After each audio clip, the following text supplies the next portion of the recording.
My sister laughed first. A light, careless sound. The kind that cuts deeper, because it pretends not to mean anything. Still doing your little coding projects? Dad didn't look up from his drink. When will you join the real tech world like your sister? I smiled. Quietly, controlled, the way you do when you're already counting down. Tomorrow. Tomorrow, their biggest client would unveil a revolutionary AI system. Tomorrow, the press would praise my sister's company. Tomorrow, the world would finally see the technology they'd been trying to copy for months. Tomorrow, they'd learn who actually built it. I didn't always sit at the edge of rooms like a shadow. There was a time when we were a team. When my sister and I stayed up past midnight, laptops open, pizza boxes stacked like trophies. I wrote the core models. She handled the meetings. Dad called it balance. I called it trust.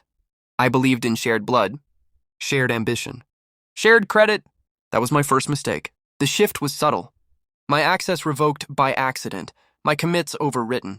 My name missing from internal docs that I had authored line by line. When I asked, my sister smiled and said I worried too much. Dad said I lacked confidence. Confidence wasn't the problem. Visibility was. The proof came quietly. A calendar invite forwarded by mistake. A pitch deck with my architecture diagram renamed. A contract clause that listed contributors. Her name, their company, not mine. I stared at the screen and felt something go still inside me. Not break, settle. I didn't confront them. That's what they expected. Tears, anger, a scene they could dismiss as jealousy. Instead, I planned. I reviewed every late-night commit, every prototype email, every cloud log. I gathered timestamps like ammunition. I registered what I should have registered long ago. I spoke to a lawyer who didn't ask emotional questions, only technical ones. He smiled when he saw the documentation. This is clean, he said, and devastating. I kept going. I filed quietly. I sent one email to their biggest client, phrased like a courtesy, an engineer-to-engineer note. I attached a white paper they'd never seen. The real one, the one with the flaw they hadn't noticed yet. The flaw I built in on purpose, not malicious, elegant. A dependency that required my authentication, key to scale beyond a demo environment, a leash disguised as innovation. They didn't notice. They never noticed the foundation, only the applause. The day of the launch, I sat in the back of the auditorium. My sister stood under lights, confident, rehearsed. Dad watched from the front row, proud in a way he never learned to aim at me. She spoke about vision, disruption, the future. Then the demo froze. A pause, a laugh from the crowd. Another click, nothing.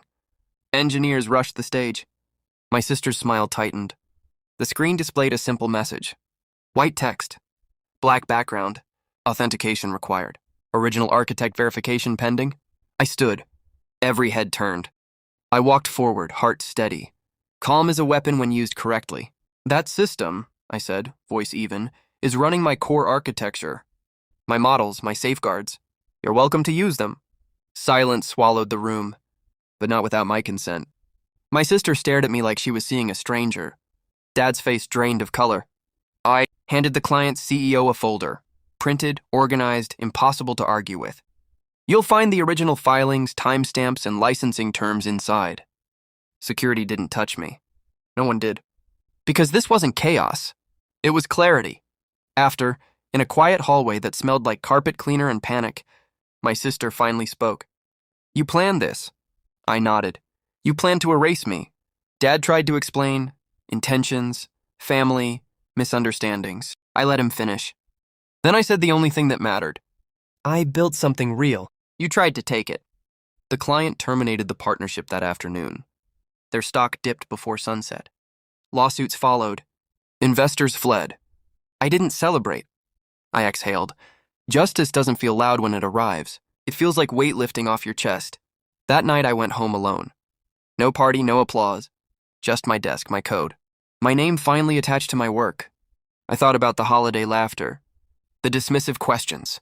The years I tried to be seen by people who benefited from my invisibility. I don't hate them. Hate is messy, loud. I prefer precision. They asked when I'd join the real tech world. I already had. They just didn't realize I was the one who built the door.